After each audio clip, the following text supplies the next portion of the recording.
우리 인간을 가리켜서 망각의 존재라고 하는 말이 있습니다. 과거 일을 잊어버린 것이 망각인데 과거 일을 다 기억하지 못하고 망각한다는 것, 그럼 어떻게 보면 우리 인간의 어떤 정신기능의 결함이다 이렇게 생각할 수도 있겠지만, 다른 한편으로 이 망각의 작용은 하나님께서 우리 인간들에게 주신 은혜라고도 할 수가 있습니다. 여러분, 망각작용 없이 모든 일을 다 기억하고 있으면 좋을 것 같습니까? 아니죠. 우리가 나이가 들어갈수록 이제 기억력이 희미해진다고 이제 나이 드신 분들은 좀 섭섭해하기도 하지만, 우리가 살아가면서 경험한 모든 일을 빠짐없이 다 컴퓨터가 기억하듯이 그게 기억을 하게 되면 아마 대부분 사람들이 다 정신병에 걸리고 말 겁니다. 우리는 살아가다가 여러 가지 참 엄청난 사고나 재앙을 당한다든지, 지금 세월호 유가족들이 그러죠. 지금 도무지 이것은 일생에 내가 잊을 수 없을 것이다. 대부분 세월호 유가족들이 그렇게 얘기합니다만은, 그러나 우리 인간에게는 망각의 작용이 있다는 거예요. 시간이 흘러가면 점점 그 사건으로 말미암은 아픔도 적어져 가면서 그 일에 대한 기억이 점점 희미해지게 되었습니다. 그러면서 그 어떤 사건으로 말미암았던 충격이 완화가 된다는 것이죠. 그래서 우리가 세월이 약이다 하는 말을 있는데, 아무쪼록 지금 세월호 사건으로 참 슬픔을 당한 우리 유가족들에게도 그 충격이 빨리 완화되고, 할 수만 있으면 좀 망각의 작용이 잘 효율적으로 작용해서 세월이 약이 되는 그런 일이 그들에게 있게 되기를 바랍니다. 자, 이처럼 세월이 약일 때가 있습니다. 그래서 우리가 또 경험했던 일들을 잊어버리는 것이 은혜일 때도 있습니다. 그러나 우리가 그래서 성경에서도 보면 하나님께서 너희는 이전 일을 기억하지 말며 옛적 일을 생각하지 말라, 이런 말씀이 있는가 하면, 또 하나님께서도 망각하신다 얘기야. 어떻게 말씀하십니까? 우리가 지은 죄가 있지만 그 죄를 진심으로 우리가 고백하고 회개하게 되면 하나님께서는 우리가 지은 죄를 기억도 안 하신다고 합니다. 믿으십니까? 네. 근데 우리는 기억해야 하나요? 우리는 기억할 때가 많아요. 내가 하나님 앞에서 지은 죄에 진정으로 회개했습니다. 예수의 보혈로 용서받았습니다. 그럼 하나님은 어떻게 한다고요? 기억도 안 하신다고 분명히 성경은 얘기하는데, 우리는 뭐예요? 기억을 합니다. 그래서 또 끄집어내서 생각하고 내가 왜 그때 그랬을까? 그래서 이제 회개가 아니라 후회죠. 그거는 어리석은 일때가 많다고 하는 것입니다. 자, 이처럼 하나님께서는 하나님 자신도 잊을 때가 있으시다고 말씀하시면서 우리가 잊어버려야 될 일들에 대해서는 잊으라고, 과거를 기억하지 말라고 말씀하십니다. 그러나 우리가 이처럼 살아가면서 잊어야 할 일들이 있는 반면에, 우리가 끝까지 절대로 잊어서는 안 될 일들을 잊어서는 안 된다고 하는 것입니다. 자, 오늘 우리가 읽은 본문에 보면 야곱이 잊지 말아야 될 일을 잊고 살다가 큰 사건이 일어나서 그런 하나님의 간섭하는 손길로 말미암아 다시금 처음 자리로 돌아가는 그런 이야기가 나오고 있습니다. 자, 오늘 본문 35장의 1절에 보시면 하나님이 야곱에게 나타나셔서 뭐라고 말씀하십니까? 베델로 올라가라, 명령하신 말씀입니다. 여기서 하나님께서 야곱에게 하신 말씀, 베델로 올라가라 하는 말씀은 야곱이 하나님과 처음으로 만났던 그 자리로 돌아가라고 하는 말씀입니다. 자, 1절에 보시면 하나님께서는 야곱에게 하나님 자신을 가리켜 어떤 하나님을 말씀하고 계십니까? 거기 1절 보시면, 거기서 보면 네가 내 형 에서의 낯을 피하여 도망하던 때에 네게 나타났던 하나님께 거기서 단을 쌓아라. 그래서 하나님께서는 네가 내 형 에서의 낯을 피하여 도망하던 때라고 말합니다. 야곱이 자기 형 에서의 낯을 피하여 도망하던 때는 야곱의 일생에 있어서 가장 힘들고 어려웠던 때를 말합니다. 그리고 바로 그처럼 가장 어렵고 힘들 때 하나님께서는 야곱을 어디서 만나주십니까? 베델에서 만나주셨는데, 이제 그 하나님과 다시 만나기 위하여 베델로 올라가라고 하나님은 말씀하고 계신 것입니다. 야곱은 과거에 큰 환난을 당했습니다. 형 에서에게 죽임을 당할 위기에 처했습니다. 그러나 하나님은 그때 베델에서 그를 만나주시고 그에게 힘을 주시고 위로를 주시고 은혜를 주셨던 것이죠. 그러나 이제 하나님께서 야곱은 그 후에 그처럼 하나님과 처음 만났던 그 사건을 잊어버리고 만 것입니다.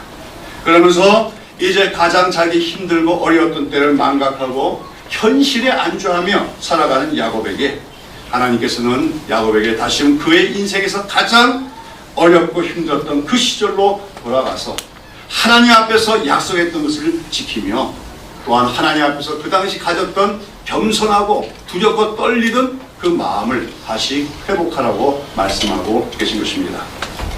그동안 우리는 여러 주일에 걸쳐서 창세기에 나오는 이제 우리 믿음의 조상들 아브라함, 이삭의 얘기들을 살펴보면서 또 지난 몇 주 중에는 이제 야곱의 얘기를 함께 살펴보았습니다만은 우리가 창세기 28장에 보면은 야곱이 처음으로 여호와 하나님을 인격적으로 만나는 얘기가 나오고 있습니다.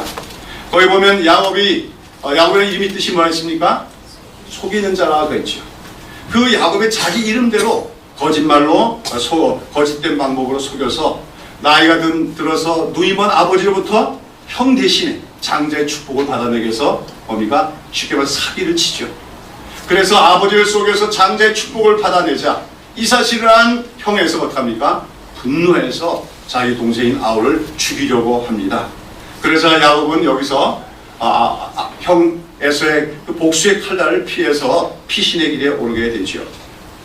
지금 형 에서가 자기를 죽이려고 뒤쫓아올지도 모른다고 하는 그런 두려움 속에서 정말 홀홀단신 먼 타양 땅을 통해서 정처 없이 떠나가고 있는 야곱은 얼마나 참 두렵고 외롭겠습니까? 그런데 야곱이 그렇게 도망하던 중에 어느 날 밤에 들에서 돌베개를 베고 잠자는 가운데 거기서 야곱은 꿈을 꾸게 됩니다. 어떤 꿈입니까? 꿈에 하늘문이 열리고 거기에 사닥다리가 놓여있는데 그 사닥다리 위로 천사들이 오르락 내리락 하면서 바로 그 사닥다리에 여호와 하나님이 서 계신 것을 보게 되었습니다. 이 꿈의 의미는 무엇입니까? 야곱은 지금 자기가 혼자라고 생각하고 있습니다. 도망자로서 형에게 쫓기는 도망자의 신분으로서 자기는 혼자밖에 없다고 생각했지만 하나님은 말씀하시는 거죠. 너는 너 혼자가 아니다. 너는 땅에 있고 하나님은 하늘에 계시지만 하나님과 야곱 사이에는 사다리가 연결된 것처럼 맺어져 있다고 하는 것이죠. 이거 바로 언약관계라고 얘기하는 겁니다. 그리고 오늘 하나님을 믿는 모든 성도들도 하나님과 우리 사이에는 사닥다리가 놓여 있습니다. 이 사닥다리가 무엇일까요? 나중에 예수님은 요한복음 1장에서 너희는 야곱이 그 사닥다리 위에 천사가 오르락내리락 한 것을 보는 것이 아니라 인자 위에 천사가 오르락내리락 하는 걸 보게 되라고 얘기합니다. 바로 그 사닥다리는 누구를 상징하는 것이었습니까? 예수님을 상징하는 것이죠. 여러분 구약시대에 아브라함이나 이삭이나 야곱이나 또는 다윗이나 모든 믿음의 사람들도 하나님과 연결될 때 사닥다리로 연결되어 있습니다. 그 사닥다리는 누구예요? 예수 그리스도로 연결되는 것을 말하는 거죠. 예수님은 우리의 사닥다리입니다. 우리의 길입니다. 나는 길이요 진리요 생명이 나로 말미암지 않고는 아버지께로 나아갈 자가 없느니라. 오늘 우리는 예수님을 믿을 때 하나님과 우리 사이에 사닥다리가 되신 예수님이 우리 중보자로 놓여지게 됨을 믿어야 될 것입니다. 자, 그러면서 하나님께서는 말씀하시는 겁니다. 뭡니까?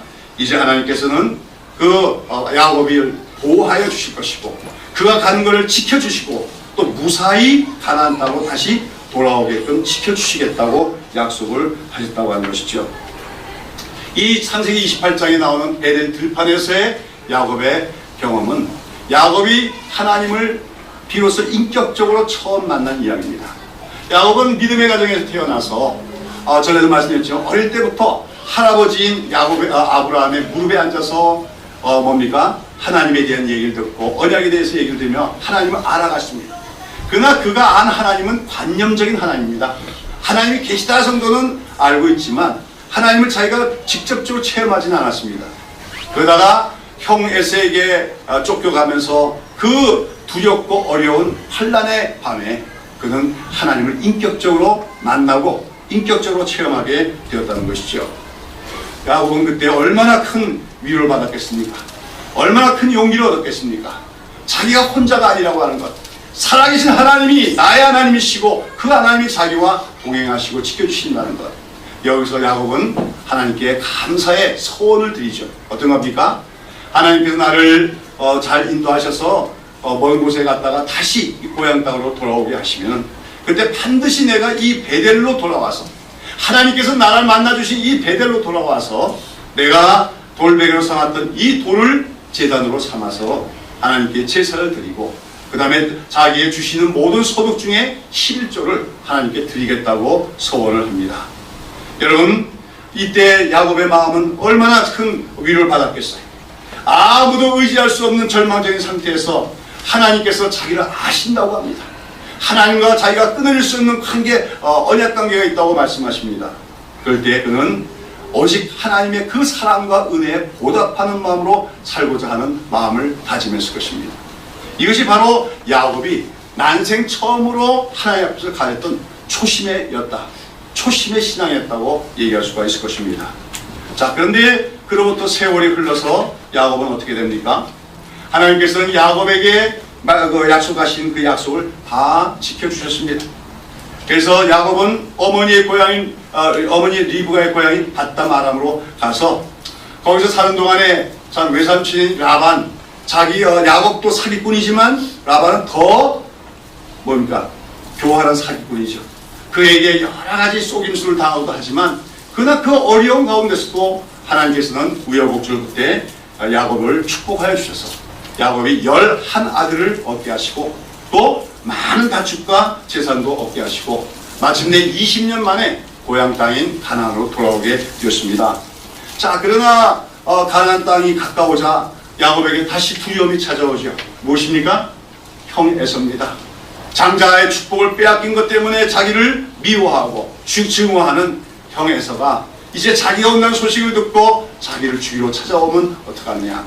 이 두려움 속에서 야복강가에서 강을 건너지 못하고 홀로 밤을 지새는 가운데 또다시 자기에게 사람의 모습으로 찾아오신 하나님을 만나고 그 하나님과 씨름을 하며 간구하는 가운데 그날 밤에 야곱은 야곱 대신에 새 이스라엘 이름을 이스라엘이라고 하는 새 이름을 얻게 되어지고 또 하나님께서는 에서의 마음을 누구로 들여서 야곱을 미워하는 것이 아니라 형제로서 반겨 맞이하게 되어지는 것입니다.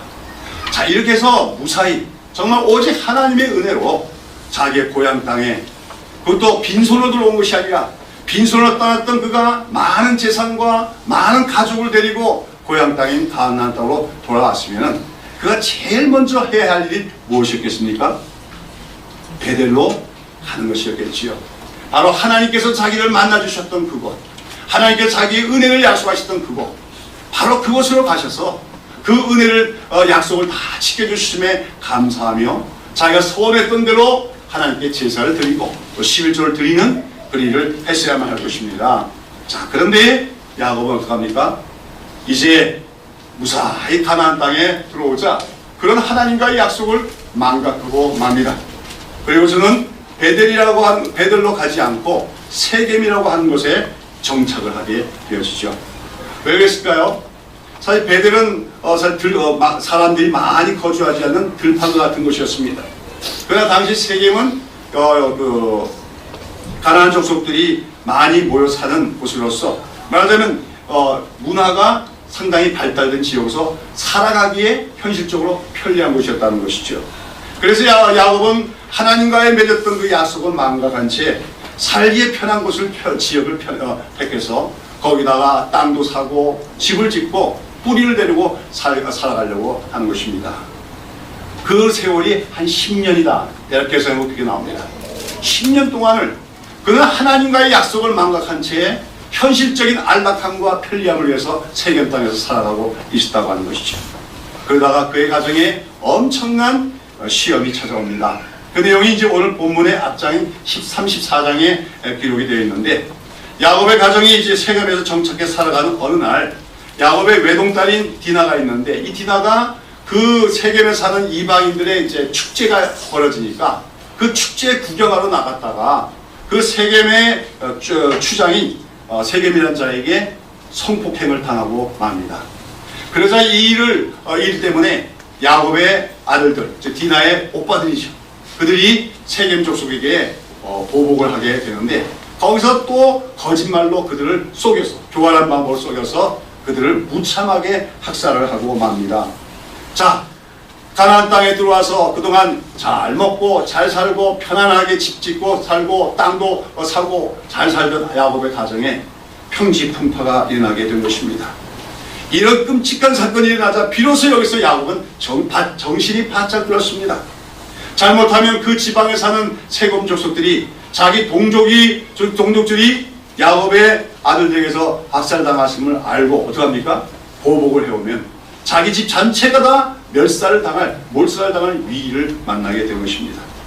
그래서 야곱은 여기서 너무나도 두렵고 불안한 가운데 있는데, 이때 하나님께서 10년 동안 세월 하나님은 잠잠하고 계셨지만 이제 그 잠잠했던 하나님께서 다시 야곱에게 나타나셔서 말씀하시는 것입니다. 그것이 오늘 본문의 1절 말씀으로서 너는 일어나 베델로 올라가라고 하는 말씀입니다. 거기 가서 내 영 에서의 낯을 피하여 도망하던 때 내게 나타났던 네 하나님께 거기서 단을 쌓으라고 말씀하셨습니다. 이것은 하나님께서 이제 야곱에게 그가 망각해버린 하나님과의 맺은 약속을 이행하러 하는 말씀인 동시에 세월이 흐리고 환경이 변하면서 신앙이 세속화된, 신앙이 변질된 야곱에게 이제 초심으로 돌아가서 하나님 중심의 신앙을 회복하라는 말씀으로 우리가 해석할 수가 있습니다. 우리는 보통 처음에 먹은 마음을 초심이라고 하지요. 참 이 초심이 대단히 중요한 것입니다. 만약 야곱이 초심을 잃지 않았더라면 그는 하나님과의 약속도 지켰을 것이고, 그랬더라면 그는 이방인들 가운데 평안히 살려고만 하지 않았을 것입니다. 그랬더라면 그가 베델로 먼저 올라갔더라면 그 가정에 그 딸이 성폭행을 당하는 불미스러운 일과 또한 그 아들들이 그 이방인들을 뭡니까 잔악하게 살해하는 그런 끔찍한 사건도 일어나지 않았을 것입니다. 그러나 야곱이 하나님과의 약속을 망각한 채, 초심을 상실한 채 이렇게 현실적인 삶의 안위함과 평안함을 쫓아 사는 동안에 그의 가정에는 어마어마한 큰 사건이 일어났는데, 여기서 말하자면 하나님께서 잠잠하시던 하나님이 침묵을 깨시고 큰 소리로 뭡니까? 야곱을 일깨우신 거라고 할 수가 있습니다. C.S. 루이스라 같은 사람은 그렇게 얘기하지요. 하나님은 늘 잠잠히 말씀하시지만 때때로 우리에게 큰 소리로 우리에게 뭡니까? 소리를 내실 때가 있는데 그것이 바로 고난이다 하겠습니다. 우리가 살아가다가 때로 큰 사건이 일어날 때 그건 우리의 큰 소리로 하나님이 말씀하시는 거예요. 지금 한국 사회 전체가 세월호라는 사건들도 하나님의 큰 소리를 우리가 듣고 있는 건데, 그걸 들을 자가 지금 없다는 것이 이 사회의 문제라고 하는 것입니다. 하나님이 분명히 큰 소리를 내셨지만 지금 정치인들이나 교회들마저도 그 세월호 사건 속에서 크게 말씀하고 부르짖으시는 하나님의 음성을 듣지 못하고 있는 것이 이 사회와 우리 교회의 불행이 아닌가 생각하지 않을 수가 없다는 것입니다. 그러나 야곱은 하나님의 그 큰 소리로 부르시는 소리에 벌쩍 일어나게 됩니다. 각성하게 되는 것이죠. 이걸 각성이라고 얘기하는 것입니다. 지금 야곱은 여기서 하나님의 그러한 말씀을 듣고 어떤 결단을 내립니까?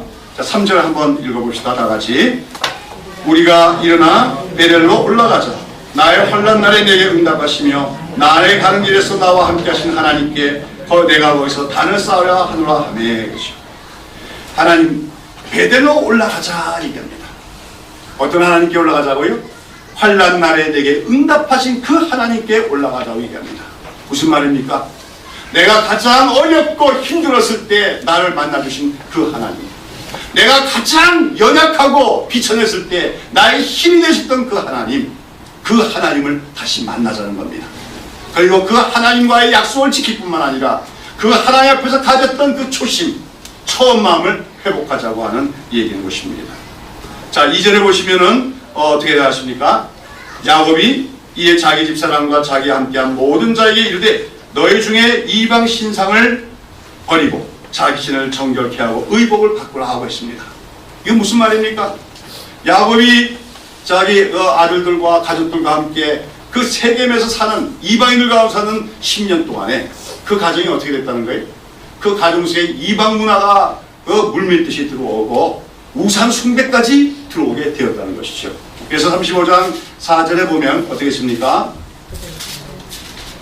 4절에 보면 그들이 자기 손에 있는 모든 이방 신상과 자기 뒤에 있는 보리를 야곱에게 주는지라 야곱이 그것들을 세겜 근처 상수리 나무 아래 묻고 있습니다.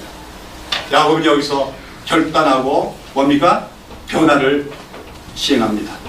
자기 가정에 들어온 모든 우상문화, 우상숭배의 흔적들을 다 청산합니다. 다 땅에 파묻고 이제 출발하게 되는 것이죠.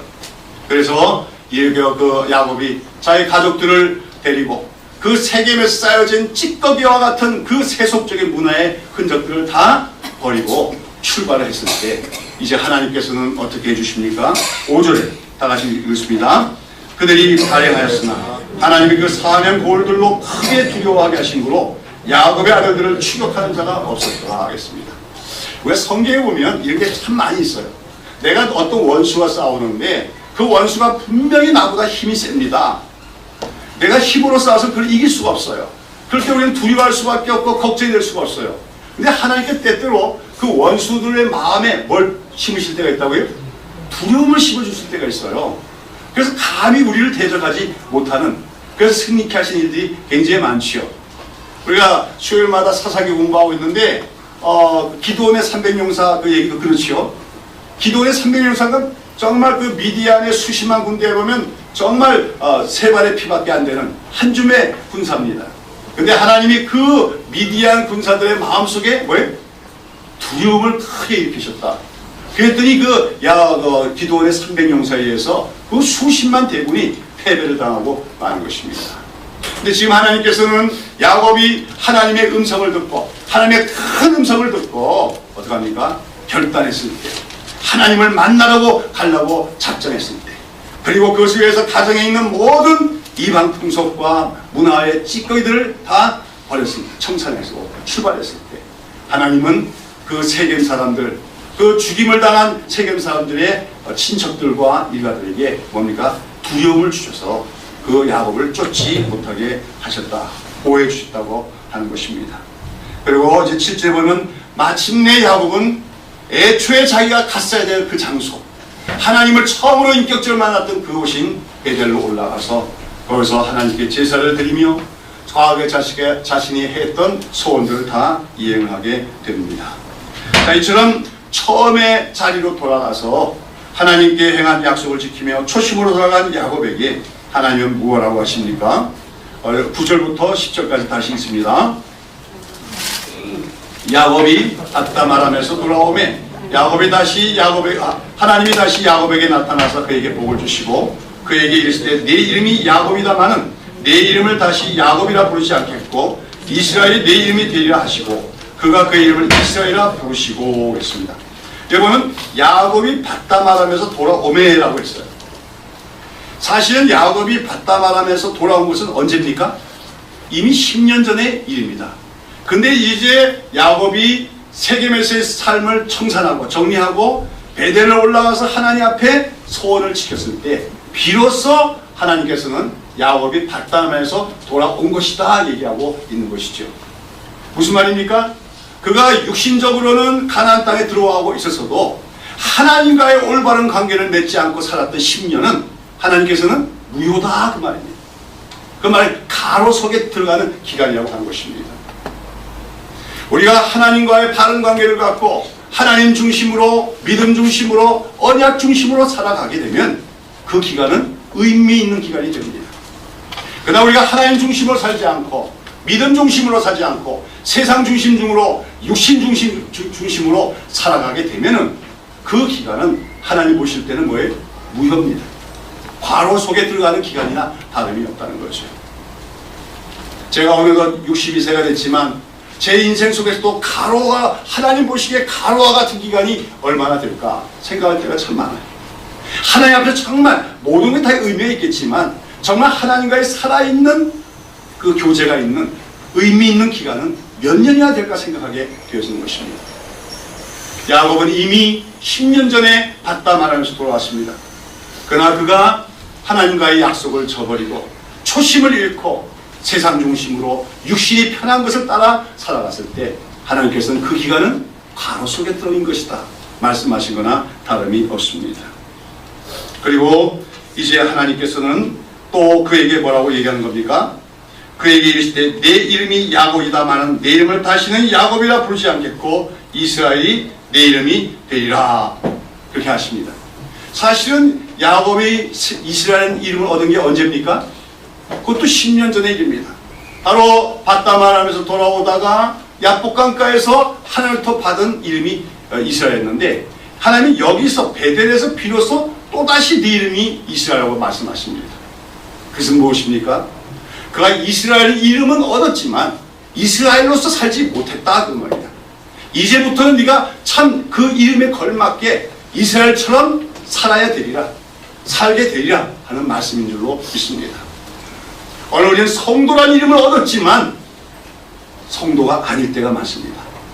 성도란 이름을 우리가 예수 믿을 때 얻었지만 하나님 보시기엔 성도가 아닌 것처럼 살아갈 때가 많습니다. 네 이름이 야곱이다마는 이제는 이스라엘이라 부르리라. 무슨 말입니까? 세겜에 들어와 있던 10년 세월은 그에게 이스라엘이 아니었다고 하는 것입니다. 여전히 야곱처럼 살아가고 있었다는 것이죠. 우리는 어떠합니까? 오늘도 예수를 믿고 살아가지만 우리 여전히 세상에 속한 사람처럼 살아가고 있는 건 아닙니까? 하나님 앞에서 우리는 더 이상 야곱이 아닌 이스라엘로 부름을 받은 것에 합당한 삶을 살아가는 자가 되어야 된다고 하는 것입니다. 아무튼 오늘 본문은 야곱이 하나님을 만났던 그때를 망각하고 하나님 앞에서 가졌던 그 처음 마음, 그 초심을 잃어버리고 현실적인 삶을 위해서 육신의 편안함과 세상적인 유익을 위해서 현실에 안주하며 살았을 때 하나님께서는 그를 마침내 그 가정에 일어나는 불미스러운 일들을 통해서 큰 소리로 불러주시며 일깨워 주셨고, 야곱은 거기서 각성하여 하나님 앞으로 나아갔고 초심으로 돌아갔고, 그때 하나님께서는 비로소 야곱에게 언약을 다시 재확인해 주시며 그가 이스라엘이라고 하는 이름을 얻었음을 재확인해 주셨다고 하는 것입니다. 그 후에 나온 얘기에 보면 11절과 12절에 보면 하나님은 다시 아브라함과 이삭의 언약을 언급하면서 아브라함과 이삭에게 준 땅을 너에게 줄 것이다. 그리고 너로부터 많은 국민들이 생겨나려고 해서 아브라함 언약의 정식적인 계승자가 되어진 것을 선언해주고 계신 것을 보게 되는 것입니다. 여러분, 오늘 이 이야기를 통하여 우리는 베델로 올라가라 말씀하신 그 하나님의 음성이 오늘도 우리 마음속에 들리는 하나님의 음성이 되어야 될 줄로 믿습니다. 여러분, 야곱이 그의 삶에 가장 힘들고 어려울 때, 가장 연약하고 비천했을 때 자기를 만나주셨던 하나님, 그 하나님 앞에서 가졌던 그 순수하고 겸손한 초심을 회복하도록 말씀하신 그 하나님의 음성이 오늘도 우리 마음속에 늘 들려올 수 있어야 될 줄로 믿는 것입니다. 여러분, 우리가 야곱이 아닌 이스라엘로 더 이상 이 세상에 속한 자처럼 사는 것이 아니라 진정한 하나님 백성으로 살기 위해서는 우리도 하나님 앞에서의 가졌던 초심을 변치 않고 잃지 않는 것이 중요한 것입니다. 여러분, 첫사랑이 아름다운 것은 그만큼 순수한 것이라고 이 때문이라고 할 수가 있어요. 신앙의 세계도 마찬가지예요. 우리가 하나님 앞에서 처음 가졌던 마음이 있습니다. 보통 대부분의 사람들이 거듭났을 때 하나님 앞에서 갖는 순수한 마음이 있습니다. 하나님 앞에서 일생 동안 겸손하게 살고 하나님만 의지하고 하나님께 전적으로 내 모든 걸 드리겠다고 하는 순수한 헌신의 마음이 그 초심일 때가 많습니다. 정말 하나님을 사랑하게 살아가고자 하는 그 마음의 결단일 때가 많습니다. 그런데 우리가 살아가다 보면 어떤 속된 말로 어디 들어갈 때와 어디 나올 때가 다르다고, 무슨 말입니까?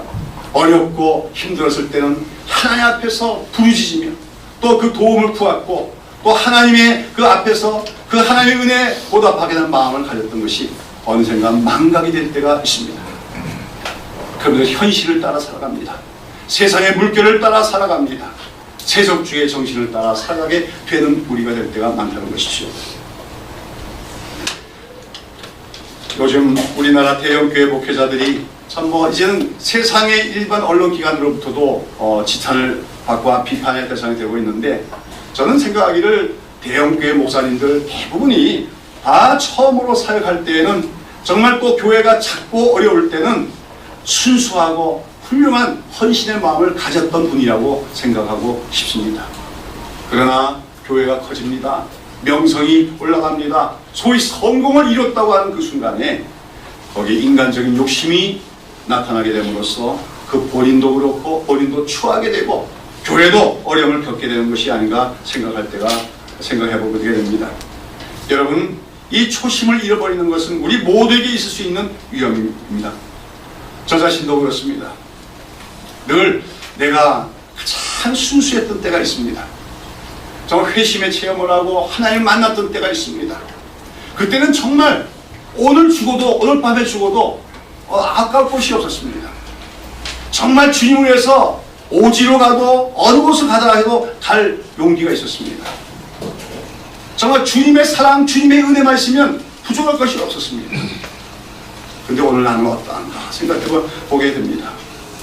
하나님의 그 놀라운 은혜와 사랑을 맛보았을 때 며칠씩이나 눈물을 흘리며 나의 일생 전체를 하나님께 바치겠다고 했던 그 헌신의 마음과 그 처음 사랑을 나는 지금 잃고서 목사의 경력 속에서 나는 그냥 일하고 있는 것이 아니냐 생각될 때가 많다고 하는 것이죠. 여러분, 초심이 흐려지고 처음 사랑이 사라질 때 우리의 신앙은 변질되게 마련입니다. 우리가 구약 성경을 보면 사울 왕이라는 사람이 그랬습니다. 그는 처음에 이스라엘 왕이 됐을 때는 겸손했습니다. 그러나 승리를 하고 업적을 쌓게 되자 교만해지기 시작함으로써 하나님께 불순종하고 하나님으로부터 벌을 받고 맙니다. 그래서 솔로몬의 왕의 경우도 마찬가지였습니다. 솔로몬 왕도 처음에 왕이 됐을 때는 하나님 앞에서 나는 작은 아이라, 자기 자신을 작은 아이라고 표현하며 오직 하나님의 지혜와만을 간구했던 겸손한 사람이었습니다. 그러나 하나님께서 그에게 복을 주셔서 형통하게 되고 부유하게 되고 영광스럽게 되자 우상 숭배를 함으로써 그 이후에 이스라엘은 불로 분열되는 비극의 비극을 끌어들인 장본이 되게 된다는 것이죠. 사랑하는 여러분, 오늘 이 야곱의 얘기를 들으면서 우리는 혹시 오늘 내가 서 있는 자리가 베델에서 하나님을 만나는 그 신앙제도 살아가고 있는 것인지, 아니면 세겜 땅에서 육신적으로는 편안하지만 하나님 중심이 아닌 세상과 현실 중심으로 살아가는 것이 아닌지, 육신적으로 살아가는 삶은 아닌지 우리 자신을 돌아봐야 될 줄로 믿습니다. 특별히 대부분의 성도들이 가장 힘들고 어려울 때 하나님 만났던 체험이 있을 줄로 압니다만, 그 환난 날에 가장 힘들 때 나를 만나주신 하나님 앞에서 내가 가졌던 그 처음 마음을 내가 혹시 잃어버리고 있는 것은 아닌가, 우리 자신을 돌아봐야 할 줄로 믿습니다. 오늘 우리 한국교회가 다시 살아나는 길은 초대교회의 그 순수했던 믿음으로 돌아가는 것만이 한국교회가 사는 길이라고 할 수가 있습니다. 한국교회는 과거 수십 년간의 세계 모든 교회들이 보고 놀랄만한 성장을 이루어냈습니다.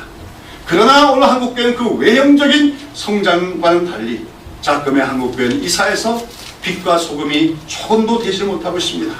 그 빛이 자꾸만 어두워져 가고 있습니다. 왜 그렇겠습니까? 그것은 바로 한국교회가 전체가 하나님 중심, 믿음 중심으로 살던 순수한 초심을 잃었기 때문이라고 할 수가 있습니다. 과거의 한국교회는 은도 없고 금도 없고 공부를 많이 한 일꾼들도 없었지만 순수한 열심과 간절한 기도와 특별히 성도들 간에 뜨거운 사랑이 있는 교회였습니다. 그러나 지금의 외형을 자랑한 한국교회는 은도 많고 금도 많고 좋은 교회당 건물과 수많은 교인들도 있지만 성도들 간의 사랑도 식었고 정말 하나님을 진심으로 사랑하기에 봉사하는 마음보다는 세속적인 가치관에 지배받는 교회가 되버리고 만 것입니다. 그런 가운데 이제 우리 한국교회는 환난 날에 자기를 만나 주셨던 하나님의 음성을 듣고 초심으로 돌아가 베델로 올라가던 야곱의 결단을 본받아야 될 줄로 믿습니다. 아까도 말씀드렸습니다. 야곱의 가정에 풍파가 일어났습니다. 딸이 성폭행을 당하고 아들들이 살인하는 일을 저집니다. 그렇게 해서 그 이방인들에게 가정이 보복을 당해서 멸절당할 수 있는 위기가 찾아왔습니다. 그래서 하나님의 큰 음성이라고 했습니다. 호통치는 큰 소리라고 했습니다. 금년에 하나님은 세월호라는 사건을 통해서 우리의 큰 소리로 외치셨습니다. 야곱은 하나님의 그 큰 음성을 듣고 각성했습니다. 일어났습니다. 베델로 올라갔습니다. 그러나 오늘 우리는 일어나고 있습니까? 각성하고 있습니까? 베델로 올라가고 있습니까? 이 변화가 없다면, 그 큰 소리를 내시는 그 기회를 놓치고 난다면 우리는 어쩌면 다시는 회복될 수 있는 기회를 상실하고 말지도 모르는 것입니다. 사랑하는 여러분, 또 개인적으로 여러분은 오늘 어떤 자리에 있는지 돌아보시기를 바랍니다. 여러분 세겜에 머무르고 있습니까? 아니면 베델로 올라가고 계십니까? 아마 저 여러분의 삶이 다시 하나님 앞에서 순수해지는, 초심을 회복하는, 처음 사랑을 회복하는 그런 믿음이 되기를 축원하는 것입니다. 여러분, 우리가 세상적으로 물질이 풍요해지고 환경적으로 아무리 안락해질지라도 하나님 중심, 믿음 중심에, 또 하나님 앞에서 우리가 가난하고 어렵고 환난 때 가졌던 그 처음 마음과 사랑을 잃어버린다면 우리는 아무것도 얻지 못한, 모든 걸 다 잃어버린 것이나 다름없음을 알아야 됩니다. 요한계시록 2장과 3장에 보면은 아시아 지역에 있는 7교회에 보내신 주님의 편지가 나오지요. 그 중에서도 에베소 교회에 대한 편지 속에서 주님은 말씀하십니다. 에베소 교회는 교리적으로 정통성이 있는 교회였어요. 그래서 이단들을 다 쫓아내는 교회였습니다. 또 그리고 주님을 위하여 주님의 이름으로 많은 일을 하며 수고도 많이 한 교회였습니다. 그러나 주님은 그 에베소 교회를 향해서 뭐라고 합니까? 그러나 너에게 책망할 것이 하나 있으니 네가 처음 사랑을 버렸노라고 말씀합니다. 버렸다고 말합니다. 처음 사랑을 버렸다고 말합니다. 그러면서 그 처음 사랑이 어떻게 하다가 어디서 떨어진 것을 깨닫고 다시 되찾지 않는다면 내가 너에게서 촛대를 옮기라고 얘기하는 것입니다. 무슨 말입니까? 촛대를 옮기신다는 것은 교회로부터 성령이 떠나가시고 마는 걸 말합니다. 여러분, 교회로부터 성령이 떠나가시면 어떻게 됩니까? 그건 껍데기 있는 교회일지라도 교회가 아니에요. 성령이 떠나간 교회는 더 이상 거룩한 교회가 아닙니다. 사람들의 집단에게 불과하게 되는 것입니다. 오늘 한국 교회가 그런 위기에 처해 있고 우리 새벽예술 교회도 그런 위기가 늘 우리 앞에 있음을 기억됩니다. 새벽예술 교회가 처음으로 출범했을 때 뜨거웠습니다. 처음 사랑했습니다. 열심히 모였습니다. 그러나 우리가 언제부터인가 우리가 식기 시작했습니다. 잘 모이지 않습니다. 성도 간에도 교제가 많아지지 않고 있습니다. 혹시 우리가 초심을 잃어버린 것이 아닌가 다시 기억하는 수련이 되어야 될 줄로 믿습니다. 여러분, 훌륭한 사람이 누굴까요?